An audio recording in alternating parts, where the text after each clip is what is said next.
Open this gate now, you brat! I've parked here for years! This is private property. You need to leave.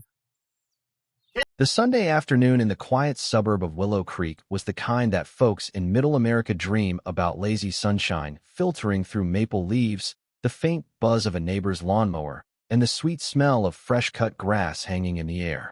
It was the sort of day where a 17-year-old like Alex Thompson could finally catch his breath amid the chaos of senior year, AP exams, and college applications looming like storm clouds. Dressed in a plain white t-shirt and comfortable black pants, Alex stepped onto the front porch of his family's colonial-style home, scanning the yard his dad had always kept pristine. But peace shattered in an instant when he spotted it, a gleaming white SUV edging into their driveway, uninvited and bold as brass. Alex sighed, a sound too weary for his age. This wasn't the first time. For 2 years, ever since his family moved to this upscale neighborhood drawn by good schools and safe streets, their driveway had become a battleground.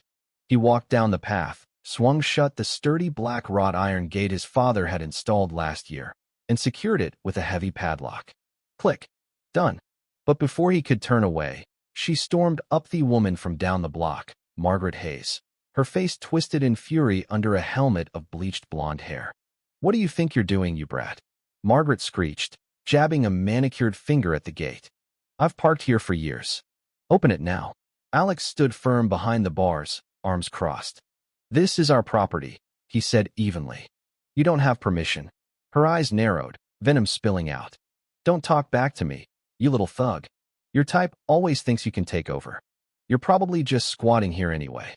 The words hung heavy, laced with something darker than a parking dispute. Alex felt the familiar sting, but stayed calm. Had learned that much from his dad. As Margaret pulled out her phone to call 911, Alex discreetly started recording on his own device. Little did he know, this moment would unravel a web of hatred that had festered for years, exposing secrets that would shock the entire neighborhood. Margaret's call to emergency services was a performance worthy of a soap opera. "Help! There's an aggressive young man trapping me. I'm terrified he's threatening me," she wailed into the phone, her voice quivering like a frail victim. Sirens wailed in the distance, growing louder until 3 police cruisers screeched to a halt, lights flashing across the manicured lawns. Neighbors peeked from windows, drawn by the commotion. Out stepped the officers, a grizzled sergeant named Harlan, a no-nonsense female officer called Reyes, and a young rookie, Officer Michael Hayes, looking eager yet uneasy. Margaret staggered dramatically, pointing at Alex. "That's him. He screamed at me, locked me out, said he'd have me removed."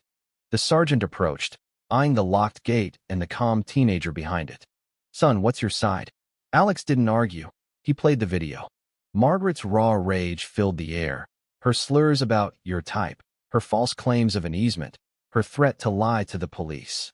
The officers' faces hardened. This wasn't a simple spat, it was ugly, intentional deception with a racial undercurrent that made the air thick with tension. Just then, a sleek black sedan pulled up. Out stepped Chief Robert Thompson, Alex's father, impeccably dressed in a gray suit despite the weekend. As police chief and a former lawyer, he carried an aura of quiet authority. The sergeant's eyes widened in recognition. "Chief, this is your place." Margaret's smug expression shattered as the truth hit. The squatter was the son of the town's top cop. Chief Thompson nodded, producing documents from a leather folder: deeds, surveys, HOA rules proving the driveway was private. "She's trespassed repeatedly," he stated. "And from that recording, she's made racially charged threats and filed a false report. I want charges: false reporting, trespassing, harassment of a minor with a hate crime enhancement." The drama escalated when Margaret, desperate, turned to the rookie. "Michael, baby, tell them it's a mistake." Gasps rippled through the gathering crowd. Officer Michael Hayes was her son. The young cop's face paled, shame etching his features. Chief Thompson's voice turned steel. "This is a massive conflict. Sergeant, isolate him and start an internal review." Michael nodded mutely, stepping aside as his mother pleaded. The neighborhood watched, whispering how deep did this woman's prejudice run if even her own son, sworn to uphold the law, was tangled in it? But Chief Thompson wasn't done. He opened a thick binder, a 2-year chronicle of Margaret's harassment. Photos showed her blocking their garage during Alex's tutoring sessions, forcing his tutor to trek blocks in the rain.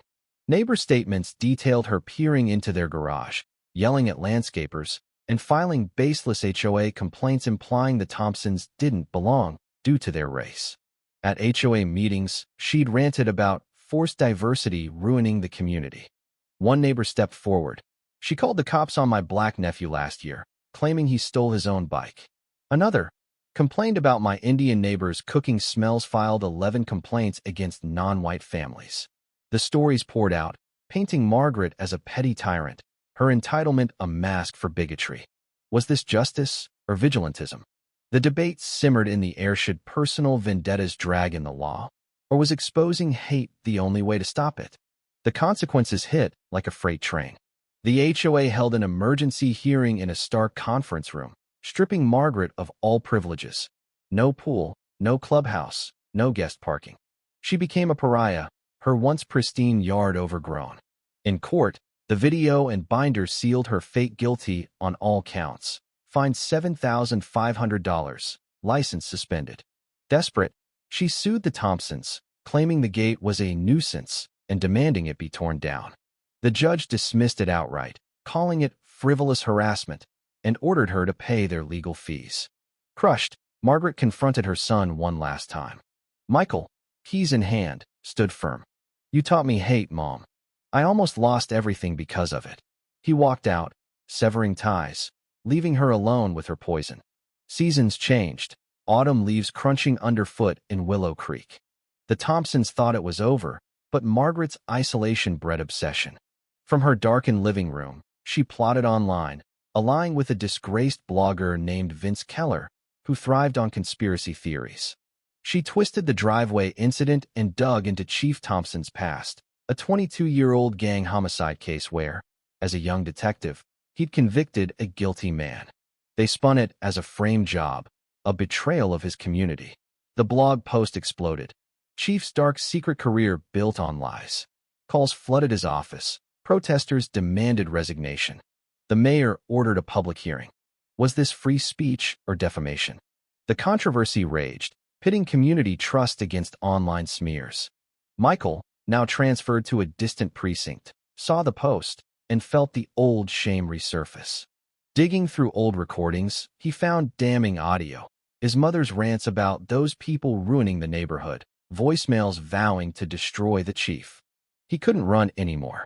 At the packed city council hearing, Chief Thompson dismantled the lies with original case files, fingerprints, confessions, forensics. But the climax came when Michael strode in. "She's my mother," he announced, playing the tapes. Her hate echoed. "I'll ruin him." The room erupted. Margaret lunged, screaming, but was escorted out in disgrace. Michael resigned on the spot, but the commissioner refused it, praising his courage and offering an ethics training role. Vindicated, Chief Thompson was hailed as a hero. Margaret, facing new charges for defamation, sold her house and vanished. Michael and the chief shared a respectful handshake, bound by shared trials. As Alex packed for Howard University, majoring in criminal justice, his father stood by the gate. "This wasn't a barrier," he said. "It tested us, and truth won." Alex drove off, the gate in his rear view a symbol of resilience, not conflict. What do you think about the violence and injustice woven through everyday life in this story? Share your opinions in the comments. Take a stand on whether standing up to hate is worth the personal cost, or if silence sometimes preserves peace. I'd love to hear your views and spark a discussion.